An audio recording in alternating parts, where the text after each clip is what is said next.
Pricing. This is a big deal in it. This is like such a big pain point. Knowing how to price your cakes properly is probably the most important part of your business. If you're not making money, it's not a business. But you're still having to work as though it's a business, and you're still, it's so important to get your pricing right from the beginning. It's a lot of work to begin with, but once you've done it, you just have to go back every 6 months and review what ingredients costs have gone up. If you want to put your hourly rate up or your profit margin, then just do it once every 6 months. The work will already be done for you. Right. A big deal is there's this misconception about just multiply your ingredients cost by 3. Don't ever do that. That a lot of sandwich shops, things like that, do that. And it makes sense for their businesses. We're very different. If you're going to take some modelling paste that costs you £2, you might spend 4 hours turning that into a figure of a person or an intricate flower or something, right? So if it's cost you £2 and you've took 4 hours, if you only multiply it by 3, you're only like charging £6 for 4 hours work. Like that's £1 an hour you'd be making. Like, so please don't ever multiply by 3. It's an absolute. It's not the way that we can do it with cakes, because you're really selling yourself short there. Another thing about your pricing is that if you are too cheap, you might actually be putting off potential customers, because if they're wanting to buy a cake and they've had a quote for £90 from someone and you go in at 50, they might be like, why is that actually so cheap? What are they making it with that where they can only charge, they only charge £50? This other person can charge 90. They're going to naturally assume that that's a better quality product. And it's not necessarily because as cake makers we always sell ourselves short, don't we? I still do it. So be aware of that. Don't put people off by being too cheap. So there's a formula to how to price your cakes. Right. The first thing you need to do, work out your unit costs. For this cake, what did it cost you in ingredients? Don't forget the greaseproof paper that you line your tin with. Don't forget your drop of vanilla extract. Don't forget the ribbon around your board and your box. What your stickers cost, your business cards. Every single thing needs accounting for. So come up with that number of what this particular product costs you to make, right? Then you need to work out your hourly rate. Don't sell yourself short. Don't think, well, that's 3 hours making this cake, so I'm going to charge minimum wage for 3 hours, because it might take you 3 hours hands-on time producing this cake, but you might spend 30 minutes cleaning. You might spend an hour messaging backwards and forwards, and then you're taking photos and editing the photos for your marketing. There's your time shopping. There's all of this stuff that you've got to consider. So don't just pay yourself just for the hands-on time. You need to be paid for your full week. So if you know that you're working 3 hours on a cake, but say if you're baking for 20 hours a week, you might be producing cakes for.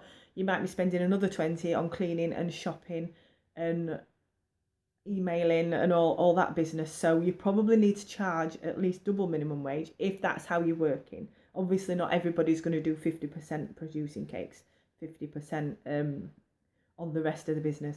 So just be aware of that. You need to have a decent hourly rate. And bear in mind, don't charge minimum wage because it's skilled work. If your products are at a position where they're good enough to sell, you're a skilled baker. So don't undersell yourself. I get mad. Right. Also bear in mind, if you're above the tax threshold, if you've already if you've got a job, an employed job, and you're already paying tax, you'll be charged 23% tax on, at the standard rate on everything, all the cakes that you make. So factor that in as well. Right. Profit margin and your hourly rate earnings are two completely different things, right? This can be a bit of a contentious issue, but basically what the profit is, your profit is the business's money. That is what you put back into the business You don't want to be spending your hourly rate on replacing equipment that breaks, or on new equipment, or on a course to do sugar flowers, or think about that. What do you want to invest in over the next year? Give yourself an hourly rate. Mine's 10%. Some people put 20 on because they really want to grow fast and really want to like buy, they might want a new oven and things like that. So think about what you need to actually put back into the business, as well as what you actually want to earn as your hourly rate. Overheads, you've got your electric or gas, phone, internet. Work out what part of that is for business use. Divide that number. Say if you think it costs you 30 quid extra a month for running your business from home, divide that £30 by the number of cakes. If you get 30 cake orders, you add on a pound of cake. It's that kind of thing. Right.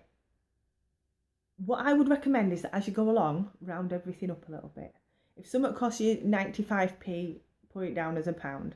Then you've got that breathing space, because every now and again we have a disaster, we have to rebake a cake, and all of this loss is coming out of our earnings. So let me have a look. So your basic formula is unit cost plus your hourly rate plus something towards your overhead, and then add your profit margin on at the end of that. It's okay to estimate if you're not sure in the beginning. I know when someone sends you a picture of a cake, all of a sudden you'll think, how do I even know how long it's going to take me? With experience, that'll come. You'll be able to look at a cake and be like, yeah, that's going to take me that long. That model will take me this amount of time. And it's really easy and you start getting like a standard price for certain, components. So you'll get there. But in the beginning, it's all right to estimate. If you feel like you can't charge what these prices come in at, what can you do? How can you add value to your cake without adding a lot of cost? I remember watching one of big cake programs. I think it was on Food Network or something. And literally, they had a cake, and it was supposed to be the sea, and there was a boat on the top with a couple in. It were a wedding cake, and they weren't happy with this cake because it was just too plain. It didn't look like, it didn't match the brand. And all they did, some of the leftover fondant, they rolled out, made it into a wave. I think they might have doubled it up, but basically turned it into like waves around the bottom of the cake. And that took 10 minutes. They used leftover fondant, but the value that added to the cake, that finishing touch, it brought it right up. It just made it worth so much more than what it was. So always have a look. Add in a few little sprinkles, a little butterfly, things like that. Always look at ways in which you can add value. Rebrand. If you take brilliant photos of your cakes and you edit them really well, that you're gonna sell more. You're gonna sell, your cakes are gonna look better. So people are gonna have an impression. If you're taking really bad photographs and your lighting's terrible, your cakes are not gonna look like they're worth that much. So think about that. Think about ways to cut your waste as well. So try and keep your pricing in line with your ideal clients, whoever they are. But remember to match like how you market it and just how you speak to people in messages as well. If you come across more professionally, it's not hard to do that, and it actually adds value. Like I say, it gives them a better impression that you're serving a better quality experience to them. Be aware of your skills and ability. This is the thing. Don't price yourself. If the best cake makers are charging £120 for a cake, and someone that's just starting out whose finish isn't as good and they don't know how to get the sharp corners are only charging 50, where do you see yourself among there? As much as you shouldn't really worry too much about what others are charging, be aware of what your customers could be paying elsewhere. And price, you've got to think about your position in the market, basically. So it's really difficult. There's so much to it, which is why you can't just charge what other people charge. It's so, like I say, I'm going to get this proper course sorted out, going into full detail about it all and trying to just help you all to work out what you need to do. I think I've covered everything in the basics. So you've just got to think about your ideal client. Will they pay what you need to charge for it? And just showing, when you do your marketing, when you do your stories on your Instagram and things, show all the work that goes into these cakes. Don't, so people recognize that you are good at this, that, why the prices can be so high.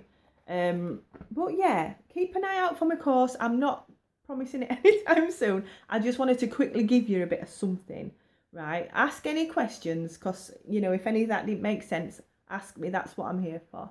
Right. Thank you.